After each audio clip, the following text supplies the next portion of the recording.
नमस्कार, मैं Ajay Agrawal, advocate supreme court. और सुशांत सिंह राजपूत में मैंने एक सुप्रीम कोर्ट में याचिका भी दी है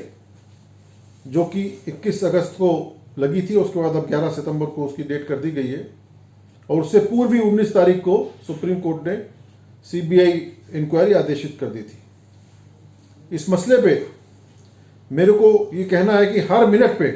सीबीआई इंक्वायरी होने के बाद हर मिनट पे नई परिस्थितियां पैदा हो रही हैं। कुछ समय पहले अभी ये बात आई थी कि रिया चक्रवर्ती का कनेक्शन ड्रग माफिया से है और इंटरनेशनल ड्रग माफिया से उनकी चैट जो थी, व्हाट्सएप चैट पकड़ी गई थी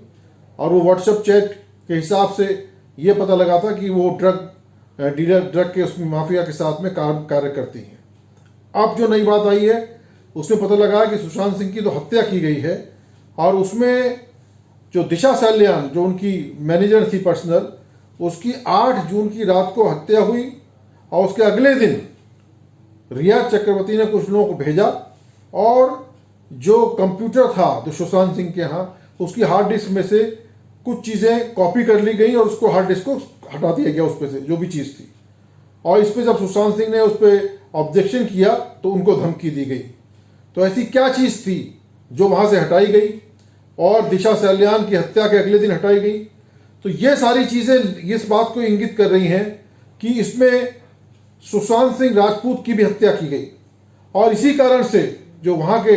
बॉलीवुड के साथ साथ जो वहाँ के राजनीतिक गलियारों के लोग हैं, सत्ताधारी पार्टी के लोग हैं, वो 100% इसमें इन्वॉल्व हैं और इसी कारण से उनको बचाने के लिए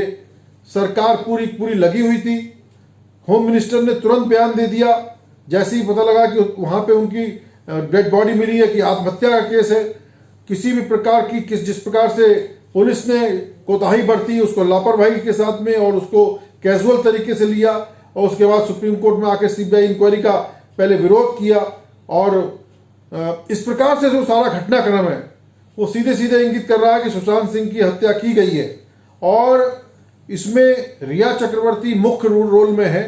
और जो इसमें इनके तमाम मित्र हैं रिया चक्रवर्ती के, वो कहीं ना कहीं शामिल हैं और उन्हीं सबको बचाने के लिए सरकार काम कर रही थी, दबाने का प्रयास कर रही थी, सबूतों को दबाया जा रहा था, कोई अन्वेषण नहीं किया जा रहा था, कोई एफआईआर नहीं दर्ज की गई थी। जब तक सीबीआई वहां तक पहुंची तब तक कोई एफआईआर दर्ज नहीं थी और केवल एक्सीडेंटल डेथ रिपोर्ट के हिसाब से ही उसमें इंक्वायरी चल रही थी जिसका कोई क्रिमिनल प्रोसीजर कोड में कोई मतलब नहीं है। और इसीलिए मुझको अब ये लगता है कि बहुत जल्द इसमें पूरा का पूरा खुलासा होने जा रहा है और ये जो बॉलीवुड में जो ये इस प्रकार का घिनौना चेहरा है जिसमें ड्रग्स है, जिसमें महिलाएं हैं, जिसमें सेक्स है और ये सब का सब खुलासा होगा। और ये जो गंदगी है बॉलीवुड की, ये जो मुंबई की गंदगी है, ये दूर होगी। इस कारण से मैं कहना चाहूँगा कि सुशांत सिंह ने की जो जान मृत्यु हुई है, मैं ये मान के चलूंगा एक प्रकार से उनका बलिदान हुआ